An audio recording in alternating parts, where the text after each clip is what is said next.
네, 안녕하세요. 저는 13년 경찰 공무원 재직 후에 현재는 5년차 변호사로 근무하고 있는 전용환 변호사입니다. 네, 안녕하세요. 저는 검사 생활 5년 정도 하고요. 2015년도부터 변호사 생활하고 있는 마약 사건 변호사 서원일입니다. 저는 검찰에서 23년 동안 강력부에 주로 근무하면서 마약 사건을 많이 수사를 했고요. 6년차 마약 전문 변호사로 활동하고 있는 김유진 변호사입니다. 혹시 그 공공의 적2 강철중 그 모델했던 그 검사님 아니신가요? 예, 그쵸? 맞아요. 제가. 오, 대단하신 분 제가 뵙네요.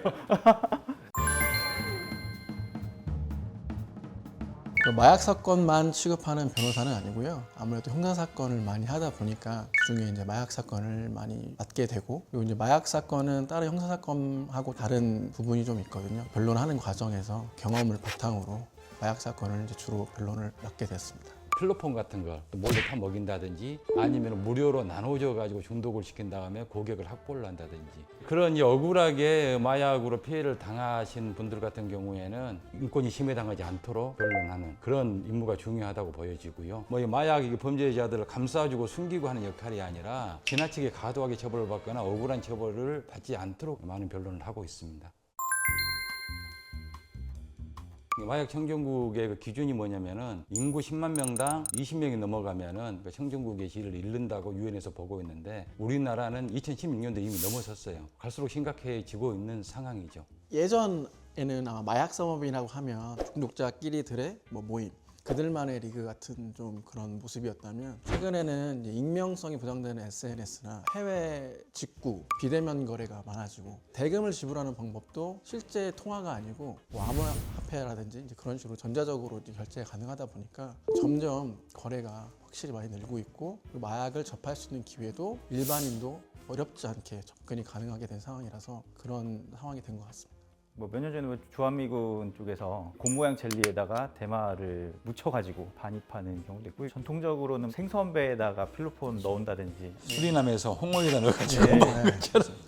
참치캔에 넣어가지고 온 케이스도 있고요. 노력이 가상할 정도로. 요즘에 이제 어플이 많이 있잖아요. 심부름 해주는 어플이 있습니다. 이거 한 5만 원 드릴 테니까 이거 좀 받아주세요. 이렇게 하면은 주소를 빌려주는 거죠. 그럼 뭐가 오는지에 대해서는 해외에서 중요한 거 받을 게 있는데 그때 부재 중이라서 좀 받아주시면 찾으러 올게요. 이런 식으로 하고 이제 받아주겠다고 하면은 그 주소가 해외 마약 공급체한테 가는 거고, 받고 보니까 수사기관에서 들고 오는 거죠. 며칠 오피스텔 비워놓고 연락 안 돼 그러면 체포가 돼서 조사를 받는 경우도 있고, 그런 과정에서 이제 마약 사범이 아니라는 걸 또 입증해야 되고 그런 예도 있었습니다. 이게 사실 굉장히 위험한 피해 사례거든요. 제주도에서 어떤 노인분이 혼자 사시는데 그 집으로 배달을 시킨 거예요. 그 할아버지는 전혀 주문한 적이 없는데 그 집의 특성을 알고 있는 사람이 범인이라고 볼 수밖에 없거든요. 혼자 살기 때문에 사람들의 악내도 없는 그런 것을 치약점으로 공략을 해가지고 마약거래 장소로 악용을 하는 그런 사례들도 지금 발생을 하고 있습니다. 그래서 이상한 물건이 도착을 하게 되면은 바로 수사기관에 신고를 하셔야지 그대로 가지고 있다가는 마약사범으로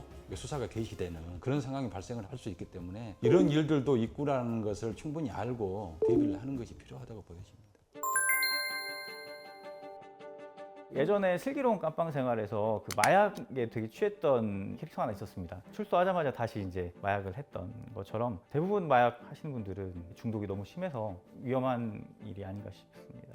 맡았던 사건 의뢰인 중에는 마약 사건으로만 3번 변호한 분이 있어요. 마약은 거의 빠지는 순간 다른 행복을 잊어요. 그만큼 중독성이 심하고 그 삶을 피폐하게 하는 겁니다. 마약이라는 게 내가 단순하게 투약을 하긴 하는데 왜 국가에서 관여를 하냐 이렇게 생각할 수가 있지만은 마약을 투약한 상태에서 타인에게 피해를 주는 사례는 굉장히 많이 발생을 합니다. 예를 들어서 LSD 같은 경우는 대표적인 환각제인데 LSD를 투약하고 나서 자기 어머니가 자기를 죽이려고 한다는 그런 환각에 빠져가지고 어머니를 무차별적으로 살해한 경우도 있었고요. 그리고 본인이 날 수 있다는 건 환각에 빠져가지고 옥상에서 뛰어내린다든가 이런 경우도 발생을 하는데, 그게 이제 투약을 하고 나서 바로 환각 효과가 생긴 걸로 끝나면 좋은데 플래시백 효과라고 해가지고 그게 몇 주에 똑같은 현상이 나타날 수도 있고 몇 주에 나타날 수도 있고 몇 개월에 나타날 수도 있어요.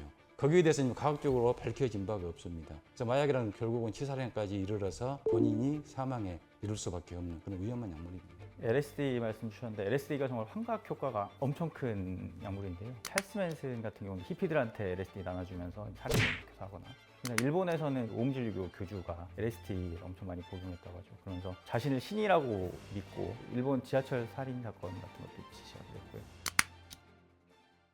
이런 말이 있습니다. 중독은 중독이다. 이제 한글로는 똑같은데 addiction is intoxication. 중독되면 이제 독이 이제 쌓이는 거죠. 자신을 파멸에 이르는 게 가장 큰 단점이 아닐까 싶습니다.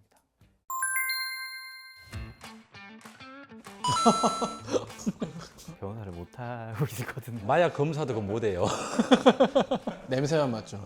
저희가 뭐 직접 경험을 할 수는 없으니 간접 경험을 통해서 사건에 대한 정보를 많이 얻으려고 합니다. 뭐 영화나 아니면 의뢰인의 경험이나 혹은 또 다른 사례에서 저희가 많은 정보를 얻고 있습니다. 저 같은 경우는 대마를 하지 않았는데도 불구하고 모바일에서 검출된 사례가 있었어요. 이걸 좀 찾아보려고 해외 논문을 좀 뒤져본 적이 있습니다. 평소에는 마약퇴치운동본부 이런 사이트에 아주 설명이 잘 돼 있어요. 성분부터 해가지고 사진, 직접 저희가 접하지 못한 마약까지 다 올려놓으셨더라고요. 이런 것도 공부도 하고.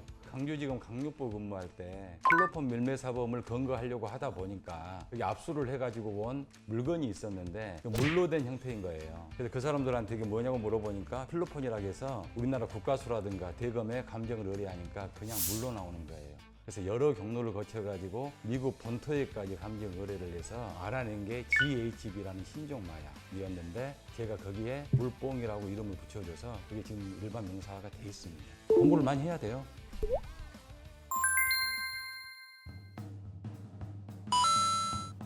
예전같이 마약을 구하기 힘든 상태였으면 거금을 보유할 수 있는 그런 분들이 하겠지만 요즘에는 텔레그램을 통해서 쉽게 얻을 수 있기 때문에 거의 뭐 재벌이 아니더라도 일반인이 쉽게 구할 수 있는 상황이기 때문에 특정 계층에 국한된 일은 아니라고 봅니다. 아무래도 이제 마약 사건이 주변에서 일어나고 있다, 많아지고 있다라고 할 때 이슈화 되는 거는 사실 유명인이잖아요. 그래서 아마 언론을 더 타게 되고 하니까 그런 사람들이 이제 많이 하나 보다. 언론에서 드러나는 사건의 단면이고 마약 사범이 어떤 특정 경제적인 능력이라든지 사회적인 지위라든지 이런 것들과 관련되어 있다고 생각하지는 않습니다.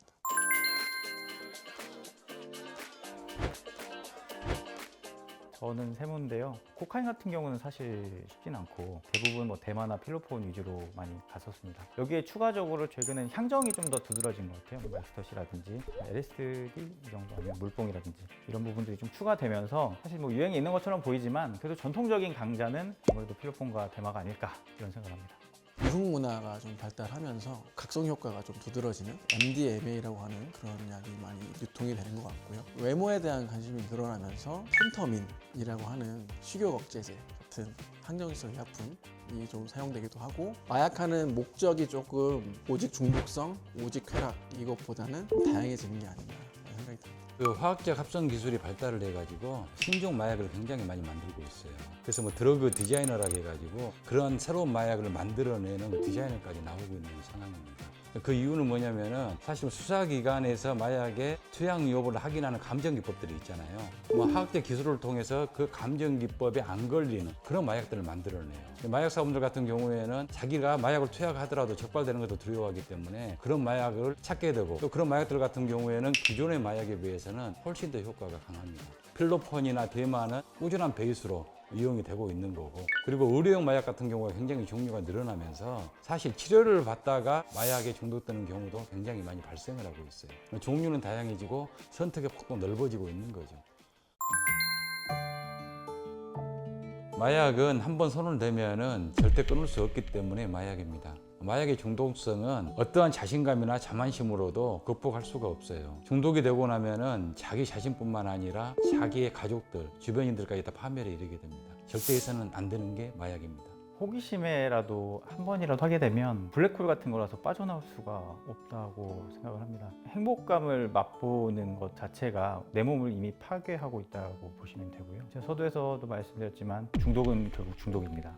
호기심이라도 정말 절대 해서는 안 되는 게 마약이라고 생각합니다. 아마 마약을 하는 사람들이 누구나 하는 생각일 텐데요. 나밖에 모른다거나 걸리지 않는다라는 생각일 겁니다. 아마 이제 그 생각에는 중요한 단어 하나가 빠져 있는데 아직이라는 단어인 것 같습니다. 벗어나고자 할 의지가 없으면 범죄는 계속 되고 있는 거고 언젠가 반드시 걸리게 되어 있는 것 같습니다. 단약의 의지를 가지고 주변과 전문인에게 도움을 청하셔야 되고 빨리빨리 이제 벗어나셔서 평온한 일상으로 돌아오셨으면 좋겠습니다. 잊지 마십시오. 마약! 호기심으로라도 절대 하지 마십시오.